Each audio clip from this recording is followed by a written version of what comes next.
Oke guys, welcome back to Seidonghua Animasi dalam pembahasan alur cerita prediksi BTTH episode ke-110. Seperti biasa kita review dulu spoiler di episode sebelumnya yang menceritakan Xiaoyan telah berhasil memurnikan pil bodhisattva api namun masih harus melawan Wu Chen untuk mendapatkan teknik Skyfire Tree Mysterious Cheng versi lengkapnya. Xiaoyan pun berhasil melawan Wu Chen dalam 10 pertukaran dan berhasil mendapatkan teknik Skyfire Tree Mysterious Cheng dan bertanya-tanya tentang keadaan gebetannya maksudnya temannya itu Xiao Yixian dan juga Zian. Jadi penasaran kan? Langsung kita gaskan aja bosku. Setelah meninggalkan Burning Flame Valley, Xiaoyan segera menuju kota Tianhuang menemui Liu Qing untuk mengumpulkan informasi tentang Xinlan dan Little Fairy Doctor. Dalam perjalanannya, dia mempelajari metode pelatihan lengkap dari Skyfire Tree Mysterious Cheng, apalagi Xiaoyan memiliki 3 api surgawi, letusan simultan dari 3 jenis flame surgawi pasti akan memberikan peningkatan kekuatan yang mengerikan.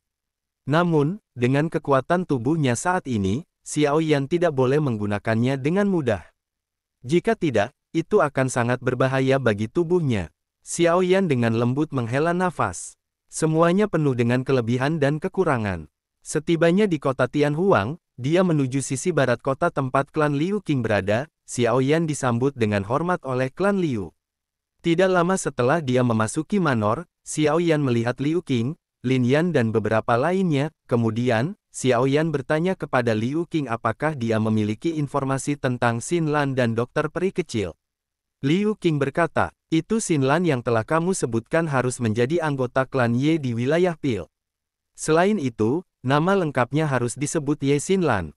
Klan Ye jauh dari apa yang bisa dibandingkan dengan klan Liu. Secara keseluruhan, ada 5 klan besar yang terkait dengan Menara Pil. Klan Ye adalah salah satunya. Namun, klan Ye saat ini sudah menurun. Itu telah berakhir sebagai yang terlemah dari 5 klan besar. Mereka kalah bersaing di Pil Tower. Mereka juga kehilangan kursi Elder 2 tahun lalu. Xiaoyan sedikit memiringkan kepalanya, tidak heran klan Ye akan mengirim Xinlan ke Akademi Jianan. Situasi mereka sudah mencapai tahap seperti itu. Lebih penting lagi, Liu Qing memberi kabar mengenai Little Fairy Doctor. Konstitusi racun legendarisnya, yang dikenal sebagai tubuh racun menyedihkan, telah menarik perhatian banyak faksi, termasuk Ice River Valley. Dokter peri kecil telah bertukar pukulan dengan para ahli dari lembah sungai es dan terluka parah, lalu menghilang. Xiaoyan, yang sangat khawatir, bersumpah untuk membalas dendam jika terjadi sesuatu pada Little Fairy Doctor. Namun, Liu Qing dan Lin Yan mengingatkan bahwa lembah sungai es adalah eksistensi yang tidak kalah besar daripada lembah api berkorbar, namun tampaknya Xiaoyan sudah memiliki rencananya sendiri untuk melakukan perjalanan ke wilayah tengah. Karena Xiaoyan memiliki rencananya sendiri, Liu Qing tidak dapat berkomentar lagi. Dia memberikan peta wilayah tengah kepada Xiaoyan. Klan Ye ada di Ye City, Xiaoyan dapat menuju ke sana jika ingin menemukan Ye Xinlan. Setelah menerima peta dari Liu Qing, Xiaoyan segera memutuskan untuk berangkat ke wilayah tengah. Dia menolak tawaran Lin Yan untuk ikut serta karena khawatir akan membebani mereka di tengah-tengah situasi berbahaya. Liu Qing mengatur wormhole untuk Xiaoyan dan memberi peringatan untuk berhati-hati di wilayah tengah yang terkenal rumit. Xiaoyan duduk bersila di depan perahu luar angkasa di dalam wormhole. Cahaya perak terang memancar dari perahu itu, mencerminkan ekspresi serius di wajahnya. Dia merasa bahwa perjalanan ke wilayah tengah ini mungkin tidak akan mudah. Keributan tentang tubuh racun miskin telah mengguncang dataran tengah, melebihi harapannya. Banyak orang, termasuk lembah sungai es, ingin memanfaatkan kekacauan ini. Xiaoyan sadar bahwa konstitusi khusus akan menarik perhatian, mirip dengan King Lin di Kekaisaran Jiama yang memiliki Triple Jet Green Snake Flower murid, yang bahkan mencengangkan Yao Lao. Namun, karena hal itu, ia menarik perhatian klan Mo yang ingin memanfaatkannya. King Lin, pikirnya, mengingat gadis pemalu yang selalu mengikutinya dan memanggilnya Tuan Muda. Dia berharap King Lin baik-baik saja, terutama setelah bergabung dengan Sky Serpent Mansion yang lebih aman baginya. Namun, fokus utama Xiaoyan saat ini adalah menemukan dokter peri kecil. Emosinya mengalir, tetapi dia menenangkan dirinya, menyadari bahwa tantangan di depannya sangat serius. Di antara semua faksi yang ingin menangkap dokter peri kecil, lembah sungai es adalah yang paling berbahaya. Xiao Yan tahu bahwa lembah sungai es, yang lebih kuat dari Wind Lightning Pavilion, adalah musuh yang harus dia hadapi dengan penuh persiapan. Dia harus mengumpulkan bahan obat untuk membantu Tianhuo Zunze menyempitkan tubuhnya sesegera mungkin. Dengan bantuan Dou Zun, dia akan lebih percaya diri menghadapi lembah sungai es. Selain itu, dia perlu meningkatkan kemampuan mengumpulkan api binatang untuk memperkuat api pembantaian api miliknya. Xiao Yan bertekad. Dalam perjalanan melalui wormhole, dia memutuskan untuk melatih dua perubahan yang tersisa dari perubahan misterius Skyfire 3. Teknik rahasia ini sulit, tetapi dengan latihan dan warisan yang dia terima, dia yakin bisa menguasainya. Waktu berlalu cepat di dalam wormhole. Dalam 5 hari pelatihan intensif, kemajuan Xiao Yan dalam Skyfire 3 Mysterious Cheng sangat cepat. Ketika Xiao Yan membuka matanya, dia melihat lingkaran berwarna perak di kejauhan, tanda bahwa dia hampir sampai. Dengan semangat tinggi, dia mengendalikan perahu luar angkasa, memacu melalui lingkaran berwarna perak dan memasuki wilayah tengah. Wilayah tengah, aku, Xiao Yan, telah tiba, katanya dengan tekad, siap menghadapi segala tantangan di depannya. Xiao Yan keluar dari dalam lubang cacing dan sampai di sebuah plafon batu yang menjulang tinggi dan menemukan cukup banyak sosok yang mengenakan jubah alkemis sehingga yakin jika saat ini dia sudah sampai di wilayah Pil yang merupakan jantung wilayah tengah. Baru juga nyampai tiba-tiba saja Xiao Yan mendengar pengumuman di plafon batu bahwa lembah sungai es telah menawar harga tertinggi langit bagi siapapun yang menemukan gadis racun. Ekspresi San sedikit suram, karena setelah orang itu menyebut gadis racun maka sudah jelas jika pemilik tubuh beracun yang berkonflik dengan lembah sungai es adalah temannya Xiao Yixian. Xiao Yan berusaha menenangkan diri dan bergabung dengan kerumunan untuk mencari informasi lain tentang Xiao Yixian, orang yang memberi pengumuman dan menyebarkan selembaran dipenuhi kegembiraan saat melihat Soyan menyerahkan sekantong uang sebelum menceritakan bahwa setengah bulan lalu lembah sungai es memang bertukar pukulan dengan gadis racun, di mana-mana salah satu lembah terkuat di dataran tengah itu secara khusus mengirim kedua tetua mereka yang bernama Bing Fu dan Bing Yuan yang merupakan seorang Douzong bintang 6 atau lebih.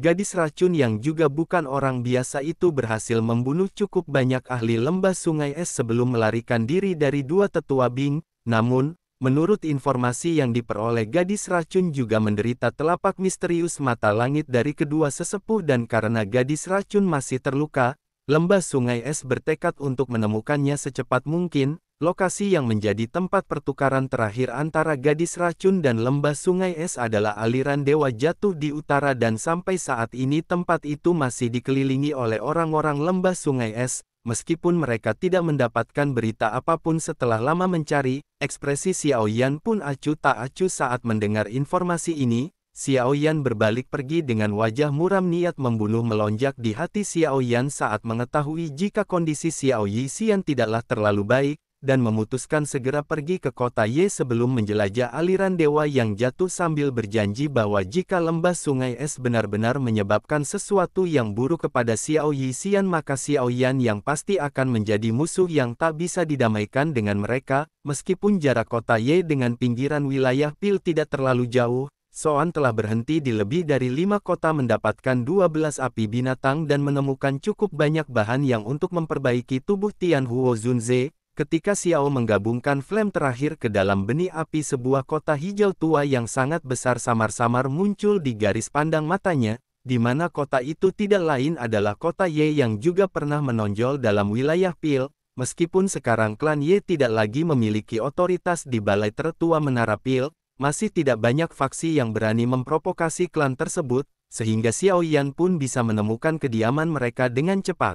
Xiao Yan tiba di kediaman klan Ye. Aula besar klan sedang diributkan karena penolakan yang diberikan Ye Xinlan, ketika diminta untuk menikahi tuan muda klan yang bernama Chao Dan. Klan Chao adalah salah satu dari 5 klan terbesar di wilayah Pil. Chao Dan sendiri merupakan alkemis jenius langka di klan Chao. Tetua klan ingin mencegah kemunduran yang lebih parah dari klan Ye dan menemukan pria mapan untuk menikahi Xinlan. Namun, entah mengapa gadis itu masih menolak dengan keras. di mana hal itu kemungkinan besar disebabkan karena sang nona muda klan Ye masih mengharapkan bantuan Xiao Yan untuk mengembalikan kursi tetua menara pil pada klan mereka. Ketika Xin Lan terus ditekan oleh tetua-tetua klannya, itulah sebuah suara dingin dan acuh tak acuh bergema di aula besar membuat semua orang di sana menoleh serentak, termasuk Xin Lan yang auto memasang wajah bahagia melihat Xiao Yan muncul dari pintu masuk aula. Namun, Xin Lan juga sadar diri bahwa dialah yang membawa Xiao Yan dan rekan-rekannya ke daratan tengah sampai terpisah dan buru-buru meminta maaf untuk kelalaiannya tersebut. Namun baru juga Xin Lan meminta maaf, para tetua klan sudah meneriaki Xiao Yan tidak sopan karena sudah menerobos kediaman klan mereka tanpa izin seperti ini. Namun Xiao Yan sama sekali tidak memperhatikan tetua klan yang kebanyakan hanya kroco Douzong, sebelum matanya menatap tajam pada pria tua di kursi pemimpin yang mengeluarkan aura agung seorang Douzong bintang 6, tetua yang meneriaki Xiao Yan jelas saja tidak terima diabaikan seperti ini dan segera melemparkan sebuah kursi kayu ke arah si pemuda itu. Namun, tanpa mempedulikannya sama sekali Xiao Yan membakar kursi kayu itu menjadi abu hingga membuat si tetua auto meriang. Meskipun begitu, dia juga tidak bisa membiarkan Xiao Yan bersikap seenaknya sebelum kemudian berkedip dan muncul di hadapan Xiao Yan dengan tinjunya. Tinju tetua keempat yang kita sebut saja Nanang menghantam telapak tangan Xiao Yan, di depan semua orang, di mana yang membuat semua orang terbengong adalah mereka dapat melihat jika api hijau yang menyelimuti tinju Nanang langsung padam ketika berkontak dengan api teratai hati yang menyala dari telapak tangan Xiao Yan. Tidak hanya itu, setelahnya kekuatan liar dan kejam melonjak keluar dari lengan Xiao Yan, sebelum disalurkan ke tubuh Nanang hingga membuatnya meludahkan seteguk cairan darah merah. Tanpa banyak basa-basi, Xiao Yan segera menarik lengan Xin Lan untuk mengikutinya keluar aula, membuat dua tetua lain buru-buru memblokir pintu dan meminta Soyan untuk tidak terus bersikap seenaknya di klan mereka. Soyan sama sekali tidak bergeming mendengar celotehan kedua tetua karena saat ini prioritas utamanya adalah menemukan Xiao Yixian dan untuk melakukan itu dia pasti membutuhkan bantuan Xin Lan. Tindakan Xiao Yan sepertinya membuat ketua klan Ye kembali tersinggung dan hampir saja ngajakin baku hantam lagi, sebelum Xin Lan buru-buru menjelaskan jika pemuda inilah yang menurutnya bisa membantu klan menduduki kursi tetua menara pil. Sekali lagi pria tua berjubah hijau yang tidak lain adalah pemimpin klan Ye sekaligus embahnya si Xin Lan yang bernama Ye Zong, meminta Xiao Yan untuk tinggal sebentar. Namun, permintaan itu tidak bisa dituruti karena Xiao Yan ingin segera menemukan Xiao Yixian. Kemarahan muncul di mata Ye Zong ketika melihat bahwa Xiao Yan tidak mau menyerah dalam membawa cucunya pergi sebelum akhirnya meminta Xiao Yan untuk bertukar beberapa pukulan dengannya. Untuk menunjukkan apakah pemuda itu memiliki kekuatan sebesar kesombongannya, ekspresi suram melintas di wajah Xiao Yan saat dia melihat Ye Zong berdiri sementara Xin Lan menjadi panik dan buru-buru meminta Xiao Yan untuk pergi. Namun, tanpa diduga-duga Xiao Yan justru berbalik dan sekali lagi melangkah menuju pintu keluar dengan acuh tak acuh hingga membuat dua tetua yang memblokir pintu segera menyerangnya. Tapi bukannya berhasil memberi pelajaran kepada Xiao Yan, kedua tetua itu justru dikirim terbang dengan satu pukulan oleh si boneka iblis bumi, hingga membuat bagian dalam aula sekali lagi tenggelam dalam keheningan total. Melihat dua tetua dibuat kalah hanya dengan satu pukulan, Ye Zong hanya bisa melelahkan matanya melihat Xiao Yan yang tiba-tiba mengeluarkan boneka iblis, di mana boneka semacam ini sudah jelas bukanlah sesuatu yang bisa didapatkan oleh siapapun. Karena itulah Ye Zong kini mulai mempercayai cara Xin Lan membesar-besarkan nama Xiao Yan, sebelum kemudian memperkenalkan diri dengan nada sopan agar tidak menyinggung sosok pemuda yang tampak luar biasa ini. Karena itulah Ye Zong juga tidak berkomentar banyak lagi ketika Xiao Yan membawa Xin Lan keluar dan berpikir jika sepertinya klan Ye memang mungkin benar-benar menggantungkan masa depan mereka di tangan Xiao Yan. Di sisi lain Xiao Yan telah membawa Xin Lan keluar kota dan tanpa banyak basa-basi langsung menanyakan apa Xin Lan mengetahui masalah apa yang terjadi kepada Xiao Yixian. Xin Lan mengangguk dengan wajah suram sambil menggigit bibirnya memahami bahwa tidak hanya gagal membawa ketiga temannya sampai di dataran tengah dengan selamat, Xin Lan juga tidak bisa berbuat apapun dalam menolong Xiao Yixian yang mengalami masalah dengan lembah sungai es. Xin Lan kemudian menjelaskan apa saja yang terjadi kepadanya. Xiao Yixian dan Zian setelah keluar dari lubang cacing di mana mereka langsung berkonflik dengan sebuah faksi yang disebut Gerbang Yuxian. Meskipun Xiao Yixian berhasil menumpas gerbang Yuxian dan pemimpinnya yang seorang Dozong bintang 6, pertarungan itu tetap membuat kondisinya melemah sehingga tanpa sengaja membiarkan segel tubuh beracun terbuka. Ketika itulah dia ditemukan oleh berbagai faksi termasuk Lembah Sungai Es yang ketika faksi lain berusaha menghabisi Xiao Yixian, Lembah Sungai Es justru ingin memanfaatkan tubuhnya karena memang salah satu lembah terkuat di dataran tengah itu sedang mengumpulkan berbagai tubuh unik. Xiao Yan menghela napas melihat Xin Lan menjelaskan dengan ekspresi bersalah sebelum kemudian menceritakan jika saat ini Xiao Yixian memang berada di aliran dewa yang jatuh. Xiao Yan tidak berkata-kata lagi sebelum memutuskan untuk segera menuju aliran dewa yang jatuh sehingga Xin Lan pun segera mencalonkan diri untuk memimpin perjalanan. Xiao Yan mengangguk sebelum kemudian teringat sesuatu dan menanyakan apakah Zian juga bersama Xiao Yixian, namun ternyata Zian telah menghilang tidak lama setelah mereka sampai di wilayah Pil, dan hanya meninggalkan seuntai pesan jika ingin kembali ke rumahnya. Xiao Yan jelas bingung dan bertanya-tanya rumah mana yang Zian maksudkan, namun, saat ini dia hanya bisa berdoa agar dia baik-baik saja karena dia harus menyelamatkan Xiao Yixian lebih dulu. Aliran dewa yang jatuh tidak terlalu jauh dari kota Ye dan Xiao Yan hanya membutuhkan 1 hari untuk mencapai sebuah dataran yang penuh dengan keramaian. Dalam sekali lihat Xiao Yan langsung yakin jika keramaian itu pastilah Lembah Sungai Es yang mencari-cari Xiao Yixian. Xin Lan menjelaskan bahwa berdasarkan informasi yang dia peroleh, 2 sesepuh Lembah Sungai Es alias Bing Yuan dan Bing Pu masih memimpin pencarian, dan bahkan kepala lembah mengirim 4 dozong lain untuk turut serta memburu Xiao Yixian demi menangkap sang gadis racun.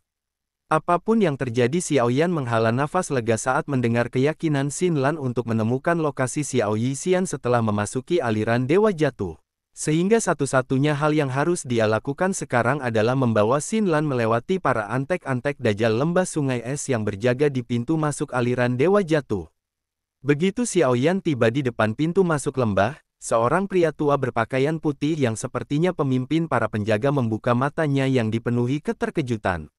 Hal ini disebabkan karena meskipun banyak orang keluar masuk aliran dewa jatuh untuk mencari Xiao Yixian, dia belum pernah menemukan seorang dozong elit seperti Xiao Yan. Nah, tapi karena memang Lembah Sungai Es sendiri yang memasang bayaran tinggi bagi siapapun yang menemukan Xiao Yixian, mereka pun sama sekali tidak menghalangi jalan Xiao Yan, sehingga tuan muda ketiga keluarga Xiao itu bisa melewati pintu masuk lembah dengan lancar. Xin Lan dengan hati-hati melihat sekelilingnya sebelum kemudian mengeluarkan botol giok dan membiarkan sebuah benda kecil hitam pekat melarikan diri dari sana. Benda hitam itu adalah tikus pencari racun yang telah disempurnakan secara khusus oleh Xiao Yixian sehingga pasti mampu menuntun mereka pada si gadis racun. Karena itulah tanpa menunggu lama Xiao Yan dan Xin Lan pun segera mengikuti si tikus dan berharap jika tikus hitam itu benar-benar mampu menuntun mereka menuju tempat Xiao Yixian berada.